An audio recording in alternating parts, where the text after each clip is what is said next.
हाँ नमस्कार दोस्तों। आज हमारी क्लास कक्षा 10th की कंटिन्यूस चल रही थी, जिसका चैप्टर 10वां है। तो इसमें हम महत्वपूर्ण प्रमेय और महत्वपूर्ण इसके सवालों को करेंगे, जो परीक्षा की दृष्टि से बहुत ही अच्छे हैं। देखिए, अब हम प्रमेय 10.5 शुरू करते हैं। प्रमेय 10.5 है, सिद्ध करो कि, ये सिद्ध करना है कि त्रिभुज के तीनों शीर्ष लंब, त्रिभुज के तीनों शीर्ष लंब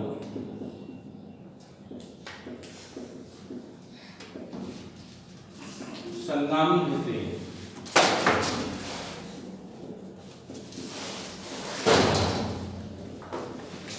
त्रिभुज के तीनों शीर्ष लंब संगामी होते हैं। शीर्ष लंब क्या होता है? कोई भी त्रिभुज का शीर्ष लंब खींचा जाए तो त्रिभुज के शीर्ष से सम्मुख भुजा पर डाला गया लंब शीर्ष लंब कहलाता है।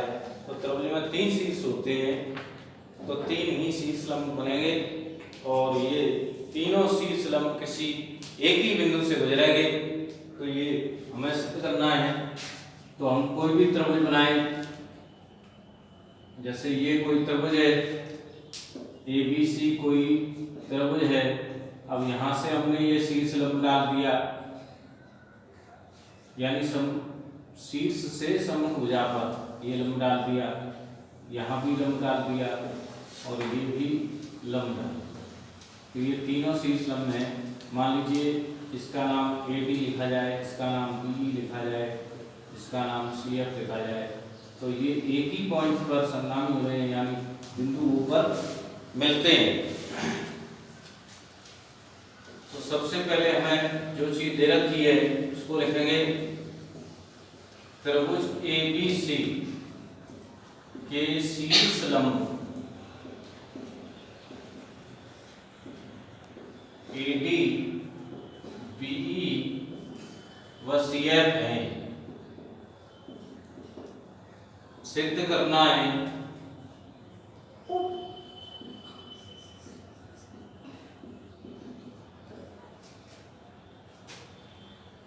कि तीनों शीर्ष लंब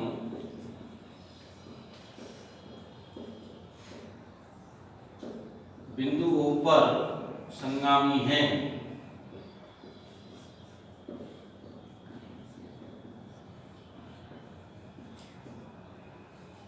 अब देखिए, इसके लिए हम ऐसा करते हैं, इसमें एक रचना करते हैं, क्योंकि हम प्रमेय 10.1 पहले पढ़ चुके हैं। तो पुराने नियमों के यूज करते हुए हम आगे इसको सिद्ध करेंगे। तो हम क्या करेंगे, BC के समांतर एक इस तरीके से A से होकर के लाइन खींचेंगे और ऐसे ही AC के समांतर ये लाइन खींचेंगे। यानी हम एक त्रिभुज एक अलग से बना रहे हैं। इस त्रिभुज का नाम मान लो PQR है।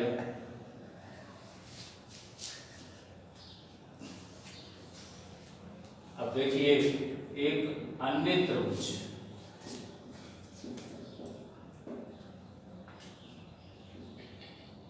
PQR इस प्रकार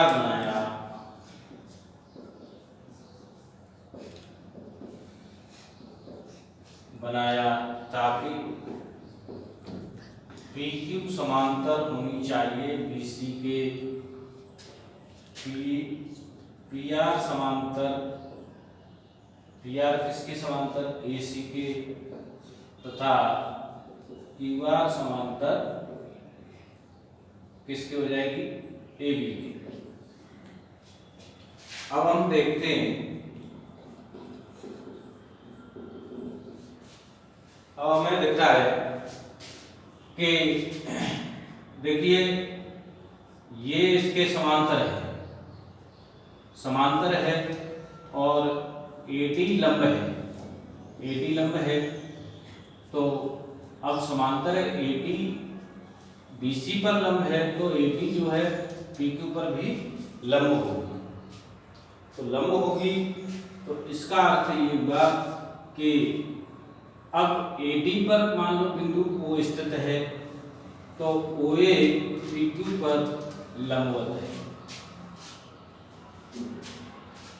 तो यहां से शुरुआत करें, PQ समांतर BC तथा AD BC पर लंबवत है, या AD BC का AD लंब BC, PQ समांतर BC तथा AD लंबवत BC। अब यहाँ पे हम देख रहे हैं कि तो AD लंब किस पर हो जाएगी, PQ पर हो जाएगी। अब यहाँ पे हम देखें कि मान लीजिए ये इसके समांतर है और ये इसके समांतर है तथा PQ यानी PR समांतर AC, तो PP समांतर भी AC हो जाएगी। अब देखिए इससे पता चल रहा है, स्पष्ट हो गया कि PACB एक समांतर चतुर्भुज है। PACB एक समांतर चतुर्भुज है। कहने का अर्थ ये हुआ कि ऐसा चतुर्भुज जिसकी आमने सामने की भुजाएं समांतर हों तो वो समांतर चतुर्भुज होता है।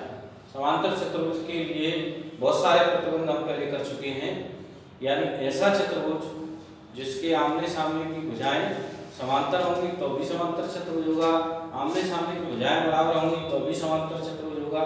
तो यहाँ पे आमने सामने की भुजाएं समांतर है, यानी PA समांतर BC हो जाएगी, क्योंकि अब ये हालांकि नहीं लिखा है, PQ समांतर BC लिखा है। तो यहाँ ये भी लिख सकते हैं कि PA समांतर BC, क्योंकि A बिंदु किस पर है, PQ पर स्थित है। तो PA समांतर BC और PP समांतर AC, तो इसका मतलब PACB एक समांतर चतुर्भुज है। इसी प्रकार AQCB भी एक समांतर चतुर्भुज है।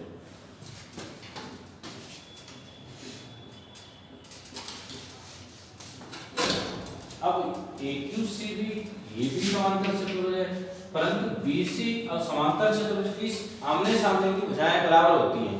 तो आमने सामने की बराबर होगी तो PA के बराबर BC होगी, अतः PA बराबर BC होगी तथा AQ बराबर BC होगी, ये सत्य है। तो इसका मतलब ये हुआ कि A PQ का मध्य बिंदु है, A PQ का मध्य बिंदु है।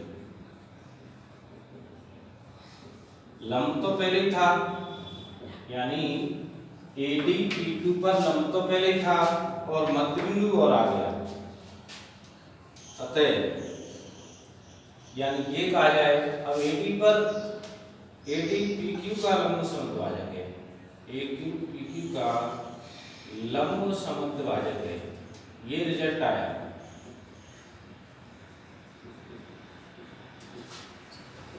तो AQ PQ का लंब समद्विभाजक है तो OA,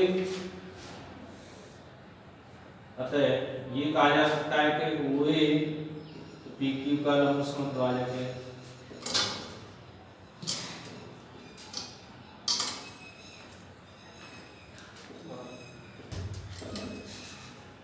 इसी प्रकार अब हमने एक रिजल्ट सिद्ध कर दिया कि OA PQ का लंब समद्विभाजक है, तो ऐसे ही OB तथा OB किसका हो जाएगा, PR का लंब समद्विभाजक है।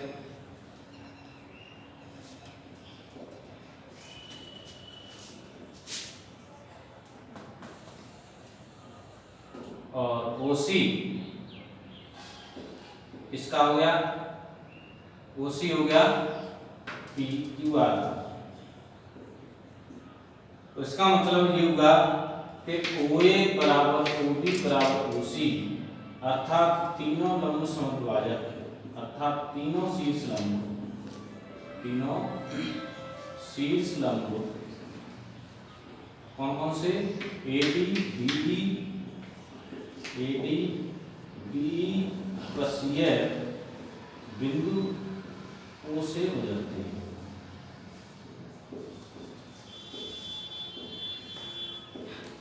एक ही बिंदु से गुजरते हैं तो तीनों संगामी है, बस हमें यही सिद्ध करना था। देखिए एक बार दोबारा से इसको थोड़ा देख लें, 1 मिनट, कि हमें सिद्ध करना है कि त्रिभुज के तीनों शीर्ष लंब संगामी होते हैं। तो हमने क्या किया, एक त्रिभुज बनाया ABC, जिसके शीर्ष लंब बनाए, यानी A से लंब डालेंगे, BC भुजा पर सम्मुख भुजा पर लंब डाल दिया, तो AD शीर्ष लंब है, AC BE शीर्ष लंब है, CF BE शीर्ष लंब है। तो ये तीनों शीर्ष लंब संगामी कैसे हैं, एक ही पॉइंट से कैसे गुजरते हैं, तो इसके लिए हमें एक रचना की। एक त्रिभुज PQR इस प्रकार बनाया कि PQ समांतर BC हो जाए और PR समांतर AC हो जाए, QR समांतर AB हो जाए।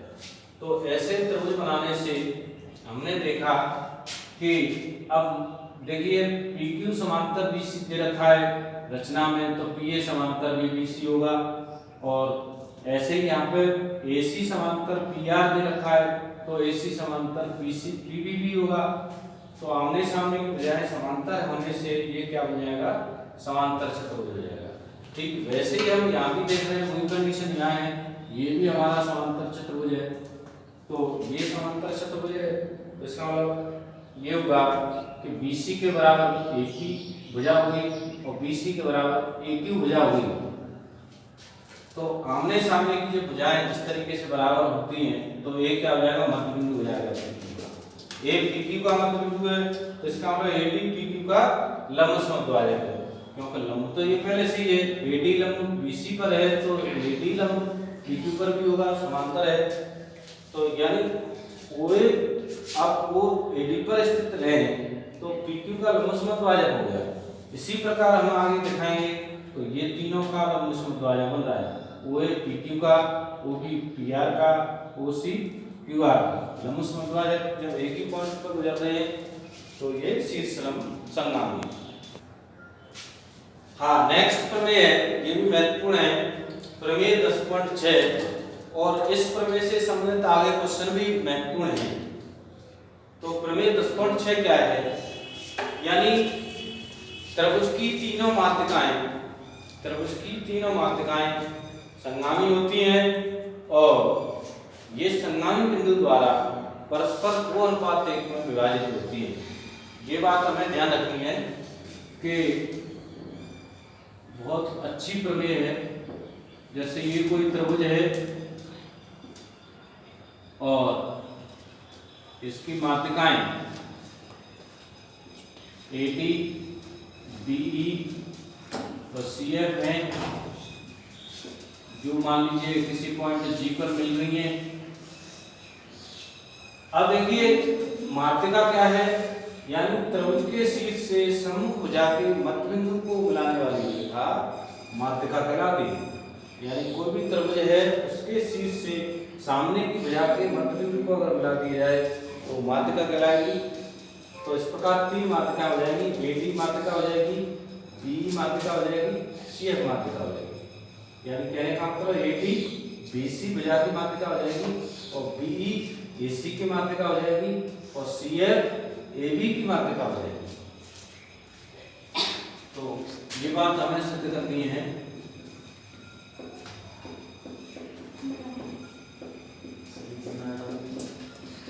त्रिभुज की तीनों माध्यिकाएं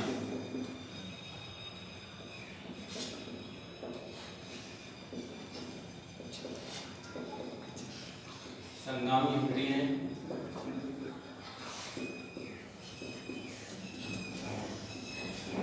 हाँ, संगामी बिंदु द्वारा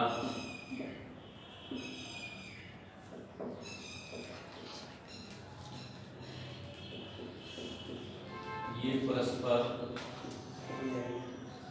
2:1 में विभाजित होती है।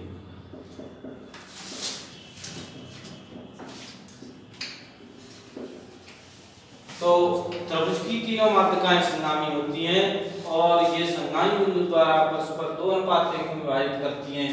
तो ये देख सकते हैं, यानी ए जी अगर हमारा संगामी बिंदु है, माध्यिकाओं का संगामी बिंदु, हालांकि परिभाषा हम पहले पढ़ चुके हैं कि माध्यिकाओं का संगामी बिंदु क्या कहलाता है, केंद्रक या गुरुत्व केंद्र कहलाता है। केंद्रक या गुरुत्व केंद्र, गुरुत्व केंद्र यानी ग्रेविटेशन सेंटर की वजह से हमने जी लिखा है इसमें। तो हमें यहाँ पे जो चीज दे रखी है वो लिख देते हैं। त्रिभुज एबीसी की माध्यिकाएं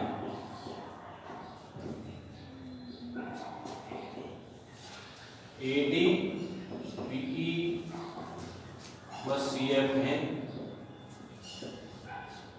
सिद्ध करना है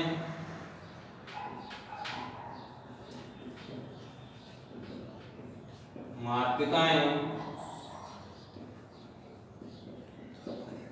ऊपर संगामी हैं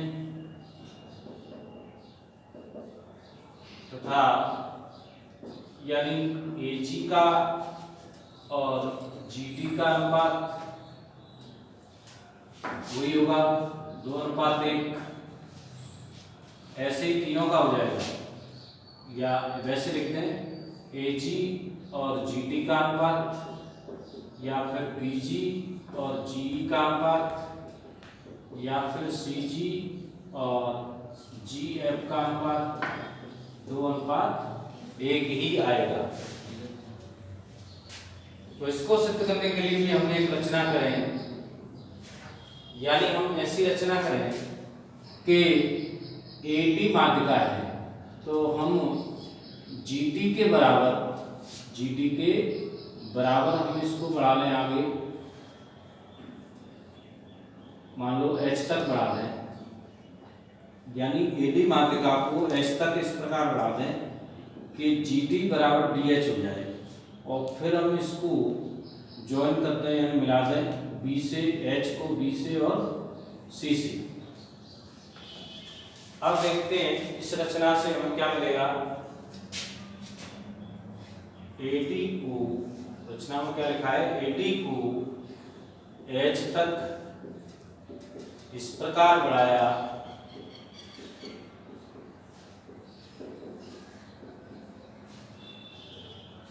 कि जीडी बराबर डीएच हो जाए तथा एच को बी व सी से मिलाया,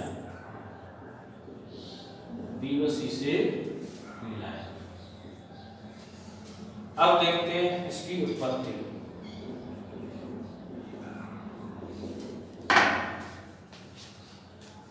तो इसमें देखते हैं कि देखिए एडी बीसी की माध्यिका है, एडी बीसी की माध्यिका है तो डी मध्य बिंदु है बीसी का, तो बीडी बराबर बीसी होगा और यूवाई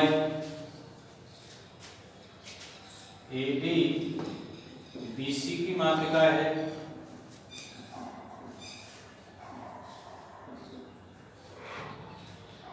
तो बीडी बराबर बीसी होगा तथा एडी बराबर डीएच, ये रचना से है।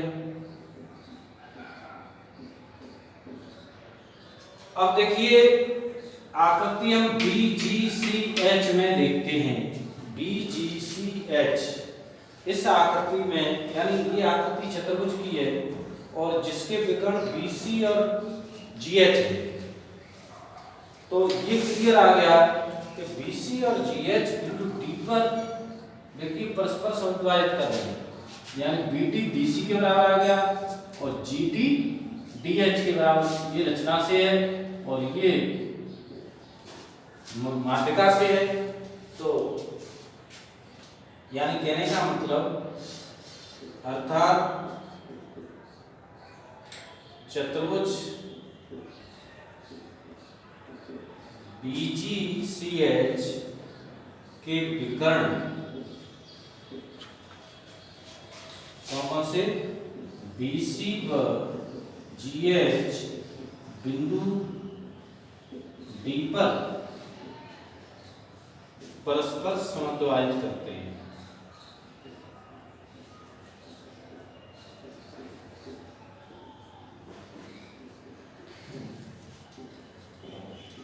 तो ये बात हम पहले अच्छी तरह जानते हैं कि ऐसा चतुर्भुज जिसके विकर्ण परस्पर समद्वायित करते हैं वो क्या हो जाएगा, समांतर चतुर्भुज हो जाएगा।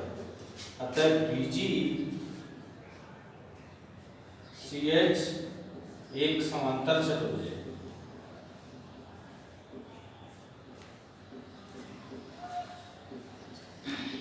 अगर ये समांतर चतुर्भुज है तो फिर हमें ये फायदा हो गया कि CG BH के समांतर होगी और बराबर भी होगी। तो ये अपनी आई यानी AG और GH देखिए ये बराबर आएंगी। कैसे कि देखिए त्रिभुज ABC, इससे हमें एक रिजल्ट आया कि AG बराबर GH आ जाए, AG बराबर GH रिजल्ट आए। तो AG GH के बराबर कैसे है, AD BC की माध्यिका है। अब ऐसा करिए AG बराबर GH। अब देखिए रफकार कार्य में हम समझ सकते हैं, रफकार में हम देख सकते हैं। हाँ देखिए एक बार यहां से फिर समझिए कि AD BC की माध्यिका है तो BD बराबर BC हो गया, GD बराबर DH हो गया। तो ऐसा चतुर्भुज बन गया जिसके परस्पर विकर्ण समद्वायित कर रहे हैं, यानी BG CH एक चतुर्भुज है जिसके विकर्ण D पर समद्वायित कर रहे हैं। तो BG CH एक समांतर चतुर्भुज है। अब हम देखते हैं त्रिभुज ABH में, ABH में हमें दिख रहा है कि देखिए CF AB की माध्यिका है, CF AB की माध्यिका है। CF AB की माध्यिका है तो AF बराबर FB होगा, यानी F AB का मध्यबिंदु होगा। तथा देखिए अब CG समांतर BH के थी, क्योंकि हम पहले लिख चुके हैं BG CH एक समांतर चतुर्भुज है। तो यानी CG समांतर या GC समांतर BH, तो FG समांतर BH। अब देखिए हम पिछली क्लास में मध्यबिंदु प्रमेय के नाम से हम पढ़ चुके हैं कि ऐसा मान लीजिए क्या थी मध्यबिंदु प्रमेय कि किसी त्रिभुज, ये कोई त्रिभुज है ABG ABH कोई त्रिभुज है, तो इसकी एक भुजा के मध्यबिंदु से अन्य भुजा के समांतर रेखा खींची जाए, ये तीसरी भुजा को परस्पर समद्वायित करती है। ये मध्यबिंदु प्रमेय हम पढ़ चुके थे। तो मध्यबिंदु प्रमेय से, मध्यबिंदु प्रमेय से हम डायरेक्टली लिख लेंगे क्या थी मध्यबिंदु प्रमेय। फिर दोबारा बता रहा हूं कि ABH कोई त्रिभुज है, ABH में AB का मध्यबिंदु है, तो किसी त्रिभुज की एक भुजा के मध्यबिंदु से अन्य भुजा के समांतर रेखा खींची जाए, वह तीसरी भुजा को समद्वायित करती है। तो अतः G क्या हो जाएगा, AH का मध्यबिंदु है।